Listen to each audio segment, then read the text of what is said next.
কটাই ফুল পেয়েছি।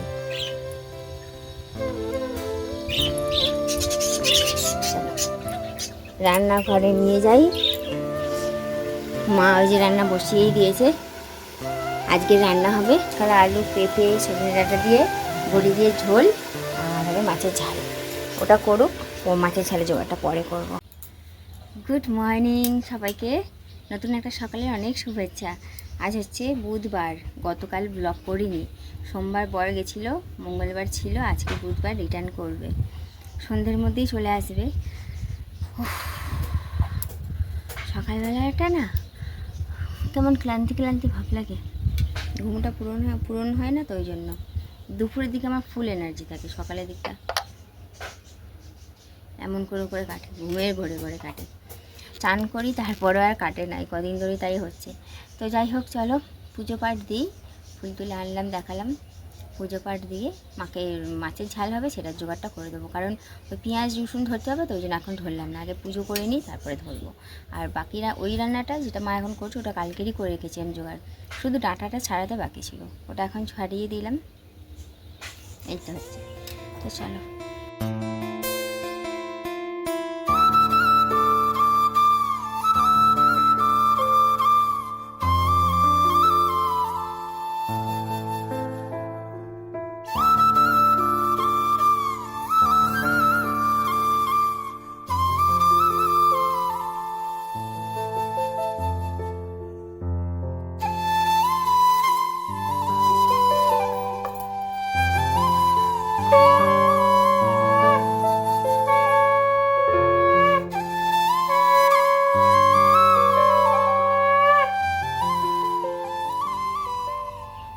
ও বলে বাবা, আজকে এনার্জি যেন পাচ্ছি না, বলে বাবা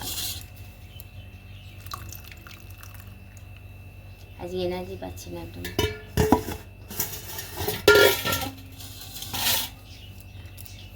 পুজো আমার কমপ্লিট। বলে বাবার মতন চোখ হয়ে গেছে আমার, যে ঢুলু ঢুলু চোখ, ঘুম পাচ্ছে। আজ জানো তো কত তারিখ? আজ হচ্ছে 1 এপ্রিল, মানে এপ্রিল ফুল বানানোর দিন আজকে।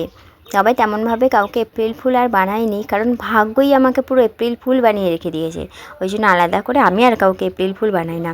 তবে বিয়ের অনেক আগের কথা বলছি, আমার জামাইবাবুকে একবার একদম সেই লেভেলের এপ্রিল ফুল বানিয়েছিলাম। মানে দিদির বাড়ি গেছিলাম, আর লোকের বাড়ি গেলে জানো তো মিষ্টি নিয়ে যাই, তবে আমি নিয়ে গেছিলাম মিষ্টির বাক্সতে করে কয়লা, আর জামাইবাবু বাক্স খুলে মিষ্টি খেতে যাবে, দেখে কিনা কয়লা। তো দারুণভাবে এপ্রিল ফুল করেছিলাম, খুব মজা পেয়েছিলাম। বিয়ের পরেও আমার শ্বশুরকে একবার এপ্রিল ফুল বানিয়েছিলাম। ছোলার ডালটা সিদ্ধ করে ভালো করে চটকে চ্যাপটা করে পুরো প্যারার মতন দেখতে লাগছিল, ওইটা দিয়ে বলেছিলাম নিন বাবা প্রসাদ, আর বাবা নমস্কার করে খেয়েছিল।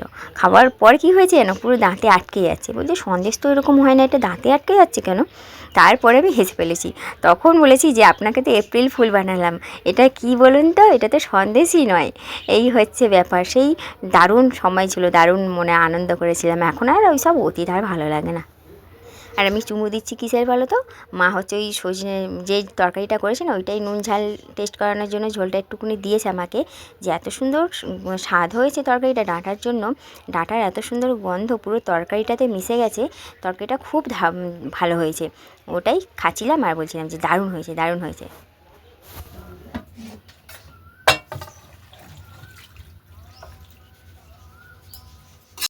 দেখো, আমাকে কেউ এপ্রিল ফুল বানাতে পারুক না পারুক, ঘড়ি আমাকে আজকে এপ্রিল ফুল, মানে সময় আজকে আমাকে এপ্রিল ফুল বানিয়ে দিয়েছে। আমি তো বেশ ধীরে সুস্থে কাজকর্ম করছি, যে এত বাজে, তারপরে মোবাইলের দিকে নজর পড়তেই দেখি ও বাবা, আধা ঘন্টা ঘড়িটা পুরো স্লো হয়ে পড়ে আছে। হলাম না এপ্রিল ফুল বলো তো? আমি সেই ধীরে সুস্থে কাজ করছি, যে এই তো কটা বাজে, এখনও তো আধা ঘন্টা হাতে আছে, এই করে করে কতগুলো কাজে লেট হয়ে গেল। তো ঘড়ির ব্যাটারি ঠিকই আছে, কিন্তু কোনো কারণে ওই টিকটিকি আরে হাঁটাচলা করে, তো কোনো কারণে ঘড়িটা স্লো হয়ে গেছে। ঠিক করে আটকে দিই, ব্যাস তাহলেই হয়ে যাবে। ঘড়ি কাঁটা দেখলেই 1:45 ঘরে। আর বর না, আজকে বরের একটু ভীমরতি ধরেছে, যখন বেরোয় প্রত্যেকবার ফোন করে বলে যে আমি বেরোলাম। আজকে ফোন করে বলেনি বেরিয়েছি বলে, 12টা নাগাদ ফোন করেছে। তখন বলছে কি, তোমাকে যেখানে নামাই বাপের বাড়ি গেলে সেখানে আসি, তারপর ফোন করছে, ধরছেই না। জানি ও আসতে 3:30 4টে বাজবে, কারণ অফিসে যাবে, মেশিনপত্র নামাবে, কালকের আবার কাজ আছে, সেই মেশিনপত্র গাড়িতে তুলবে, তারপরে গিয়ে আসবে। কমসে কম ধরুক তো ফোনটা, যে নাহলে পরে করুক কল ব্যাক, সেটাও করছে না। তো যাই হোক, খিদে পেয়েছে, আমরা খেয়ে নিই, ও এসে একা একা খাবে কোনো, যেমন ফোন ধরছে না, খিদে পেয়েছে। যাই হোক চলো, মা তো হ্যাঁ ভালো কথা, ভাতও মা অল্প করেছিল আজকে, জানে ও সন্ধেবেলায় আসবে, ও সন্ধেবেলারই আসার কথা। এবার মা ও যখন ফোন করে বললো যে আসছি, কাছাকাছি চলে এসেছি, তখন মা আবার ভাত বসালো, কারণ ভাত তো বেশি করেনি, আমাদের মতনই করেছিল। মা বলছে যা আছে ওর হবে না, কুকুরগুলোর হয়ে যাবে কিন্তু ওর হবে না, ওই জন্য আবার দুটো গরম গরম বসালো, আমাদেরও ভাতটা গরম হয়ে গেল, গরম গরম খেতে পারবো। মা তরকারি গরম করলো, ডাঁটা দিয়ে, আলু দিয়ে, কাঁচকলা দিয়ে, বড়ি দিয়ে ঝোল, আর এই হচ্ছে কাতলা মাছের কালিয়া, 2 পিস আছে, ওই বর একটা খাবে, আমি আর মা হাফ হাফ খেয়ে নেবো, গ্রেভিটাই তো আসল। আমরা খাওয়ার পর দেখো, ওই যে কুকুর ছানার জন্য ভাত বেড়ে মেখে নিচ্ছি। হ্যাঁ, মাছের ছাল আছে, কাঁটা আছে, সব দিয়ে মেখে দেবো। কোকিলের একটা পাচ্ছ?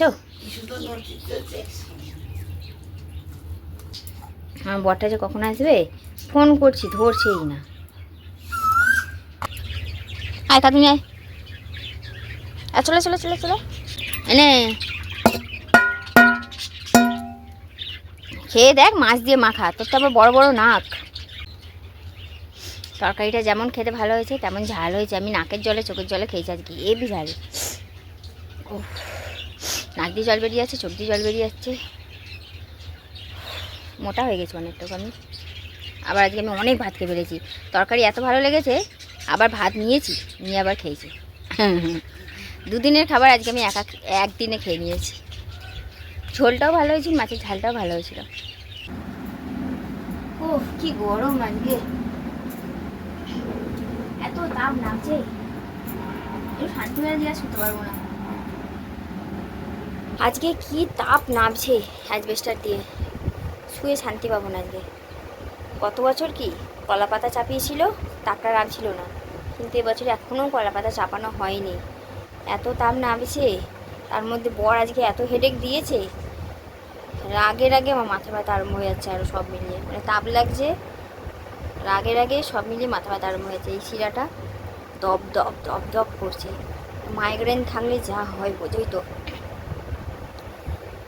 মানে যাদের মাইগ্রেন থাকে একমাত্র তারাই বুঝতে পারবে এই যন্ত্রণার কি ভয়ঙ্কর। এখান থেকে শুরু হয়েছে, আস্তে আস্তে চোখে আসবে, চোখ থেকে এই সাইড পুরো ধরে নেবে। মানে মাইগ্রেন ব্যথা আরম্ভ হয়ে গেলে যতটা পারা যায় কুল থাকতে হবে, কুল মানে মেন্টালি শান্ত থাকতে হবে, কথা কম বলতে হবে, লাইট চোখে লাগালে চলবে না, টেনশান করলে চলবে না। আমি চেষ্টা করি যতটা পারবো নড়াচড়া কম করতে, কুল থাকতে। এবার কুল হতে হতেই আমার বর এসে আরও হিট করে দেবে। আমি এবার খ্যাকা বয়সে যে ফোন করোনি কেন, ব্যাস আবার হিট হয়ে যাবে। আমি মনে চোখটা সবে লাগবে, বড় চলে আসবে, ফোন করেছিলাম বলে অফিসে এসে গেছি, অফিসে আছি। আচ্ছা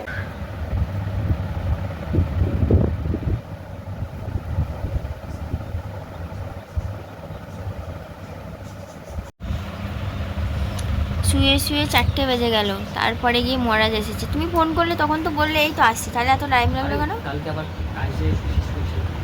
কোনো রকমই, মানে একদিন দেরি দূর থেকে এলে তারপরে দিনই আবার তাড়াতাড়ি কাজ কেন গো? খাবে তো? আমাদের বাড়িতে কে এসেছে দেখো, ওই যে আয় এনে, ওই দেখো মেয়েটার সব কটা বাচ্চা, 8খানা বাচ্চা হয়েছিল, সব মরে গেছে, এই একটাই আছে। আমি ভেবেছি এও মনে হয় নেই আর, কিন্তু দেখলাম যে এসেছে, আর খুব চটকেছি, খুব ঘেটেছি, খুব আদর করেছি। আয় দাদুর বাগানে ঢুকছে দেখো, লুকিয়ে লুকিয়ে ঢুকে গেল।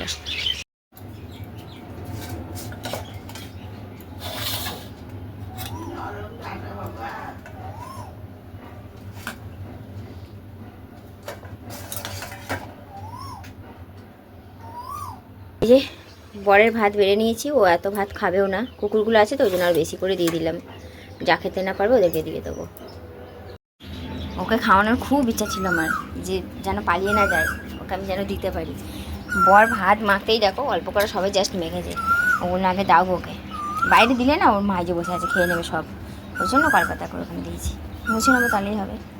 ভালো ভালো, দেখো লাইনে আসছে, ভালো ভালো লাগছে, ভালো।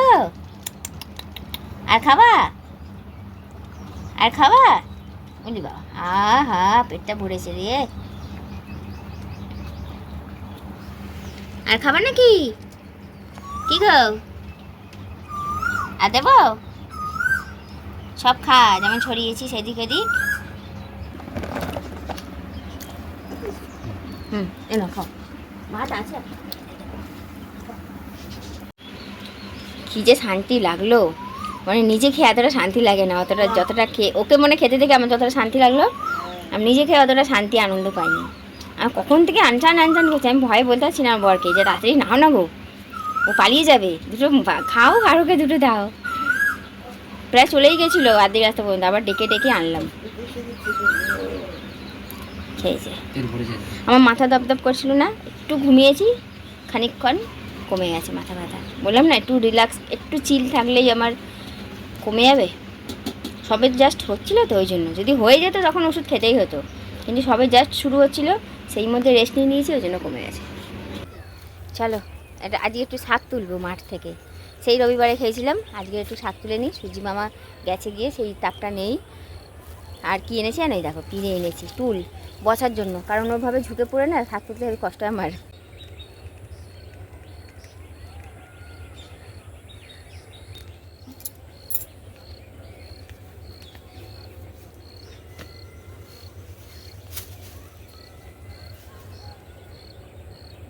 আমার মতো কে এরকম টুলে বসে শাক তোলে? অবশ্যই তুলতে পারো, পায়ের সমস্যা থাকলে। আমার খুব ব্যথা করে পায়ে, হাঁটুতে, ওই জন্য আমি ঝুঁকতে গেলে আমার খুব ব্যথা করে, ওই জন্য টুল নিয়ে এসেছি, বুঝলে? কত টাটকা ফ্রেশ শাক, একটাও পোকা নেই, একটা শাকের পাতা নষ্ট না, একটু ধুলো নেই। দেখতে পাচ্ছ, একদম টাটকা কচি শাক, কোনো একটা পাতা নষ্ট হচ্ছে, দেখতে পাচ্ছ? চলো তুলে নিই, ভিডিওটা বেশি বড় করব না। দেখো কাণ্ড মেয়েটার, মানে মেয়েটাকে আমি এতগুলো বছর ধরে দেখছি, এই প্রথমবার দেখলাম মানে খালেও সাঁতার কাটছে। আমি প্রথমে ভেবেছি কি গরম লেগেছে ওই জন্য মনে হয় খালে নেমেছে গাটা ভেজানোর জন্য, এমনি তো নাবেই, কিন্তু এতটাও যায় না কখনো। এবার আমি আস্তে আস্তে বুঝতে পারলাম যে আসল কারণটা ও কেন খালে নেমেছে। ওপারে দেখো ভালো করে একটা কুকুর বসে কিছু যেন একটা খাচ্ছিল, খাল থেকেই তুলে খাচ্ছিল অবশ্য। এবার ও সেটা দেখতে পেয়ে ওকে গিয়ে তাড়া করলো, তাড়া করে ও যেটা খাচ্ছিল সেটা ও খাবে, বুঝলে? এই হচ্ছে ব্যাপার, মানে এই কারণে ও খালে নেবে ওপারে গেল সাঁতরে। ওর এত বড় আসপদ্দা হয়েছে, ওকে আমি বলছিলাম যে যাস না, এলে তোকে মারবো, কিন্তু কে কার কথা শোনে। ও যখন ঠিক করেছে যে ওপারে যাবে, ওর খাবারটা কেড়ে খাবে, ও ঠিক গেলই। আর ওই যে ওকে তাড়িয়ে দিয়ে ওর খাবারটা এখন নিজে খাবে। ও তো চলে গেছে, ওই যে ওর ছেলেটা, হ্যাঁ ওর ছেলেটা এইপারেই দাঁড়িয়ে দৌড়াদৌড়ি করছে। ও জানি না সাঁতার কাটতে পারে কি না পারে, বা ভয় পাচ্ছে কি না, কিন্তু ও আর ভয়ে সাহস করে নামতে পারছে না, ওই পারে দাঁড়িয়েই দেখছে। কেমন ছোট লোক, হ্যাঁ, এত খাবার খেতে দিয়ে ওকে, তারপরে ওর হচ্ছে না। খাল পেরিয়ে ওপারে গেল, তোমাদের দেখালাম না ওই কুকুরটা কি খাচ্ছিল, ওর থেকে কেড়ে কুড়ে নিয়ে ও এখন চাবাচ্ছে বসে বসে। এবার ওটা কি করবে বলো তো, ওই যাবে, ওর যে একটা বাচ্চা বেঁচে আছে ওটাকে উগলে দেবে, ও খাবে, ব্যাস ও যাবে। সবকটাকে ওই করে মেরেছে, এটাকেও মারবে।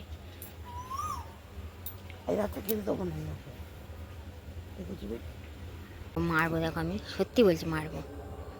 তুই আয়, হেই তুই আয়, ওই খুব সাহস হয়েছে না রে, ওই ফাটা বাঁশ দেবে তোর, মারবে, দাঁড়া।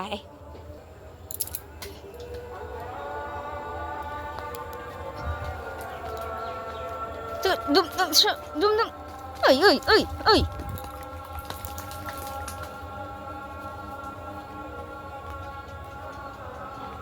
আবার দেখো ছুঁচোর পেছনে পড়েছে, ছুঁচো মারবে, মানে কি দোষী। এবার গাছ ঝেড়ে বেড়াচ্ছে। সন্ধে দিয়ে রোয়া চা করে নিয়ে এসেছি, একদম আদা দিয়ে রোয়া চা আর নোনতা বিস্কুট। মাকেও দিয়ে এসেছি, মাও খাচ্ছে, তবে আমি খাবো না, কেমন যেন গলাটা একটু অম্বল অম্বল ভাব লাগছে। আর নিয়ে চলেছে, একটু গা ধুলাম জানো, গা ধুয়ে তারপর সন্ধে দিলাম, কি গরম লাগছিলো। নাইটিটাও চেঞ্জ করে নিয়েছি, আর একটা ছেঁড়া ফাটা নাইটি পরে নিই, ছেঁড়া ফাটা না, এক্ষুনি ছিঁড়ে গেল ওখানটা। আর কি বলো তো, একটু স্কিন কেয়ার করবো তো, ওই জন্য কানের হাড় সব খুলে রেখেছি। আর সঙ্গে নিয়ে চলেছি এই যেই হেয়ার ফার্টিলাইজারটা বানিয়েছিলাম সেইটা, ফ্রিজে রেখে রেখে আমি একদিন ছাড়া ছাড়া ইউজ করি, কালকেরও করেছিলাম আর আজকেরও করবো। নিয়ে চলে এসেছি, এটা স্প্রে করে করে লাগিয়ে নেবো, কারণ এই পাখা চলছে তো চুলটা শুকিয়ে যাবে, এই জন্য। এই হচ্ছে ব্যাপার। আর কালকে কি রান্না হবে সেগুলো কেটে কুটে রাখবো, ঠিক আছে? তো চলো আজকের ব্লগটা এখানেই শেষ করে দিচ্ছি। সবাই খুব ভালো থেকো, সুস্থ থেকো, আর ভিডিওটা ভালো লাগলে একটা লাইক কমেন্ট করে শেয়ার করে দিও। কি কিছু বলো, দুদিন ছাড়া ছাড়া গায়েব হয়ে যাচ্ছ। Tata, good night. ওইটুকু, আর কিছু না? কি বলবো আর, যা কাজের চাপ, তবে এই কটা দিনই কাজ চাপ রয়েছে, তারপর আর কাজ নেই। তাহলে আর কি, চলো ভিডিওটা তাহলে এখানে শেষ করি। মিষ্টি একটা জ্যোৎস্না রাতের শুভেচ্ছা জানিয়ে সবাইকে গুড নাইট।